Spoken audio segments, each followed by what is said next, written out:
Welcome. I'm Steph, an intuitive hypnotist from Quebec, Canada. I'm Julie, a past life regression hypnotist and Reiki healer from Wisconsin. And together, we are the Soulful Mystics. Hey Mystics, Steph here.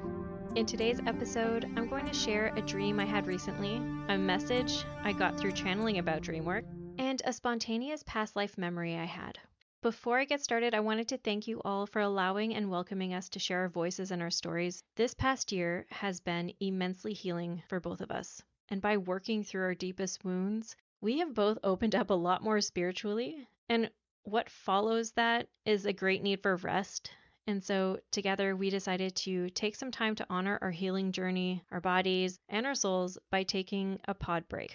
We'll be using this time to recharge, but also to plan and prep for the next chapter of the Soulful Mystics podcast, which we are both very excited about. We will be back rejuvenated, energized on January 24th, which will be the pod's first birthday. We cannot believe that it's already almost been a year.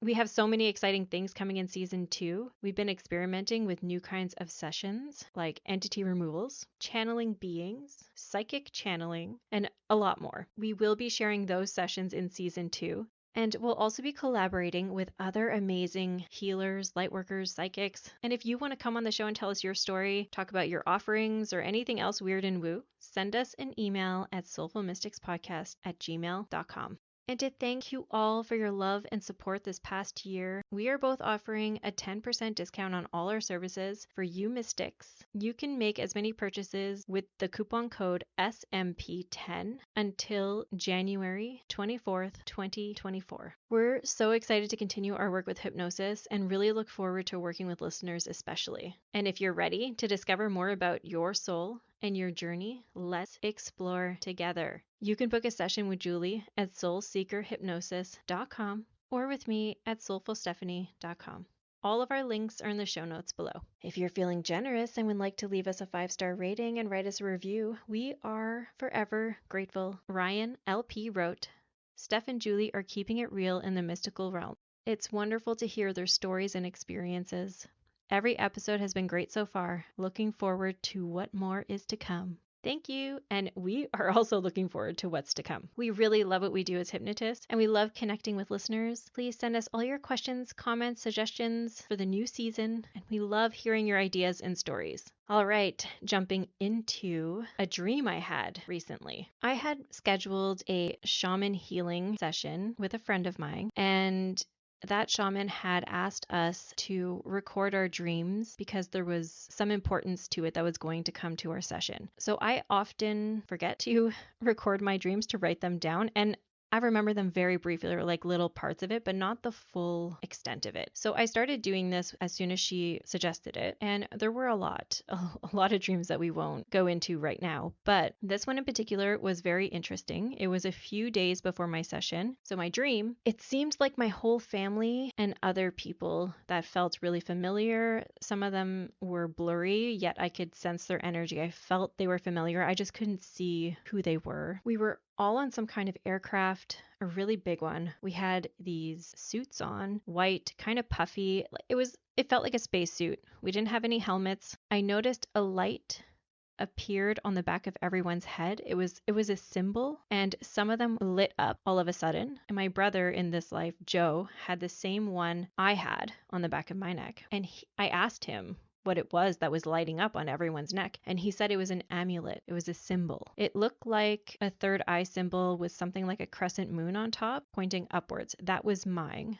My brother Joe also had a third eye symbol, except he had another variation of it. And he told me we're in different pods and everyone had different symbols, but we were grouped up in certain pods, and whoever was in my pod had a third eye symbol with a different variation. So a man started talking to us and said this was Other Earth, and to be careful because there are other military there. We don't want to hurt them. We want to make communication. Then he told us to strap in. We all went to our pods or stations, and he explained to us how to put these belts on. And I helped Joe put his belt on because he was somewhere else in the time that this guy was explaining how to do that. There was a lock on it. I locked mine and then panicked because I didn't know how to unlock it. I didn't know the code. And the guy said, 0430 and smiled at me, saying, because that's when it happened. I knew in that moment what he was talking about, but it kind of left my mind when I woke up. So this spaceship or aircraft in the dream was descending our souls. I felt descending elevated souls from, I don't know, Andromeda onto Earth or other Earth. And the souls on the ship were light beings being activated. There was something about this activation. So that light turning on the back of our necks was us being activated.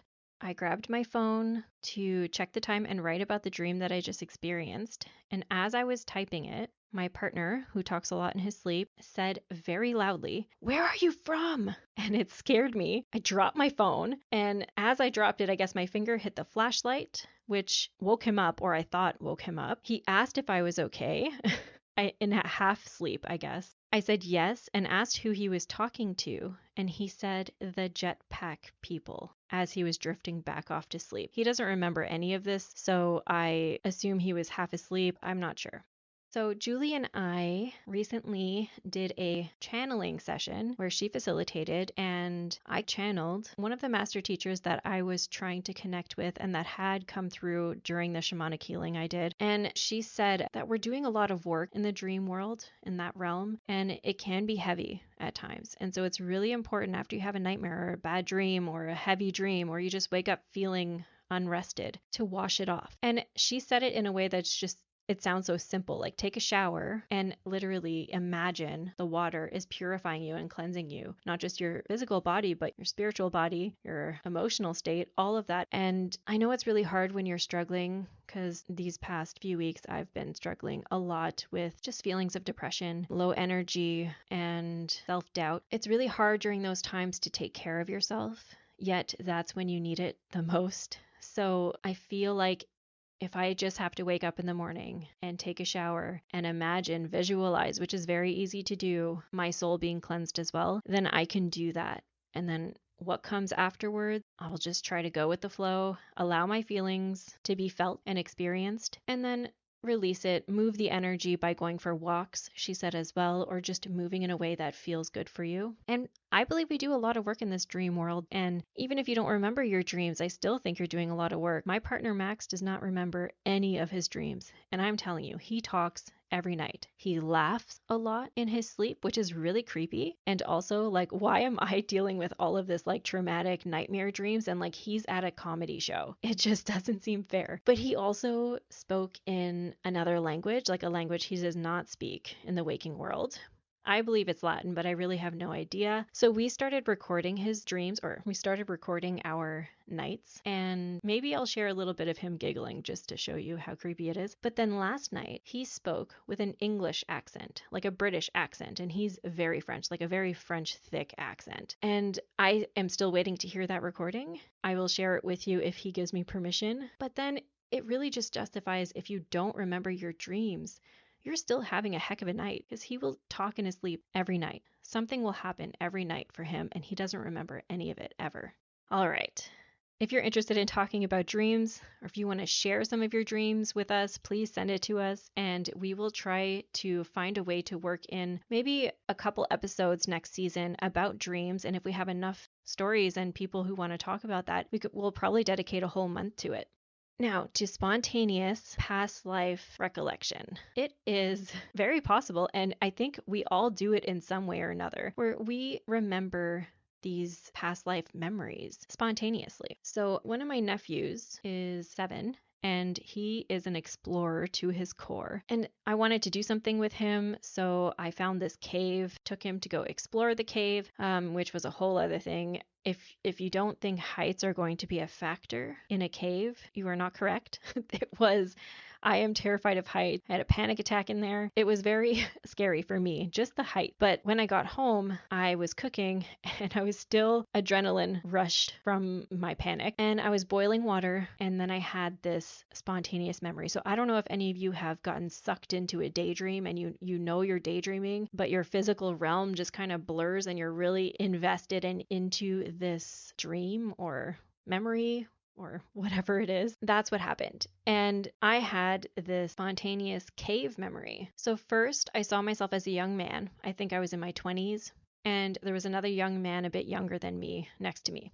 We were loggers. I could see us on the water working with logs, honestly having a great time jumping from log to log and just very athletic because sometimes I fall over as Steph just standing. Watching him in this recollection, jumping from log to log on water just seemed ridiculous to me. But we were obviously very athletic, energetic, and fun. We were curious. And I'm not sure if we were brothers or cousins or just really good friends, but we were very, very connected in that life. So we worked hard. We were very talented. We considered ourselves explorers. I feel like we did a lot of random physical jobs outside, like working with tools. I see us building our own tools to help on our exploration of caves, looking for precious stones, crystals, treasure. We knew a lot about rumors of where treasure was buried, and we would follow those leads. So then it skipped to a scene in a cave. It was dark and wet. We were deep in this cave. I feel like we'd been there for days.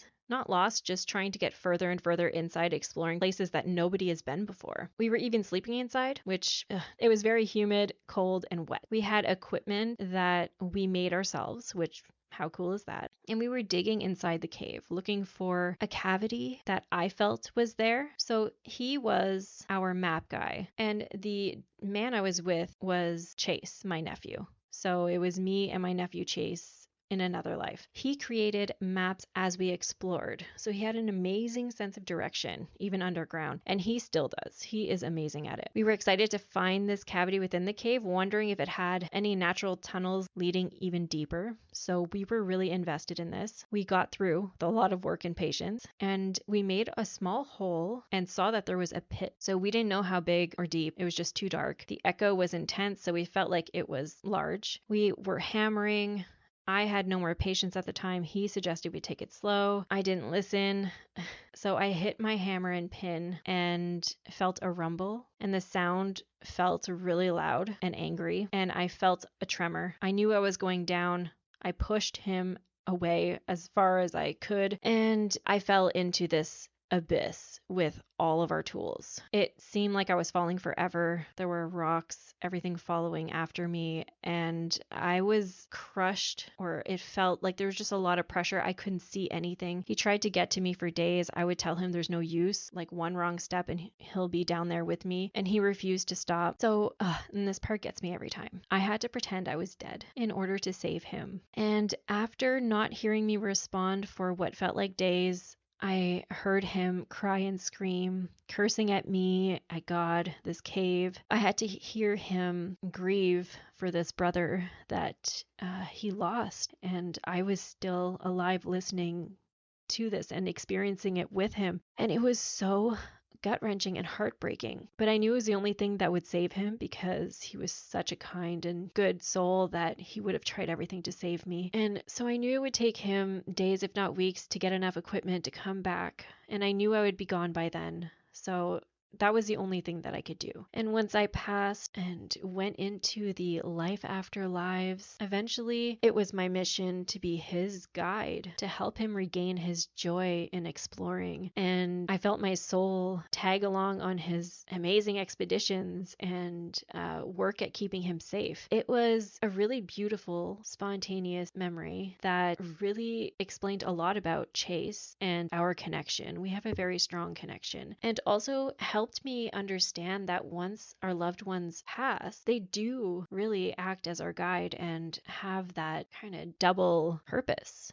And I think that there's something really special about these spontaneous memories, and it being triggered by me being in a cave with him was just really beautiful and powerful. And I wanted to share it because I'm sure many of you have had these daydreams, in quotations, that really are spontaneous past life memories. And I do plan on exploring this a lot more in a past life regression, and I will share that in the new season. If you've had any of these experiences and want to share them, again, please feel free to email. I also want to thank you all again for all your love and support and for listening. It has been a wild ride this year, and I am eternally grateful for you all, as is Julie. And we cannot wait to pick up again January 24th, 2024. It's just going to be an amazing year. Happy holidays. Sending you all of our love. And that's it for today's episode. Until next time, stay curious.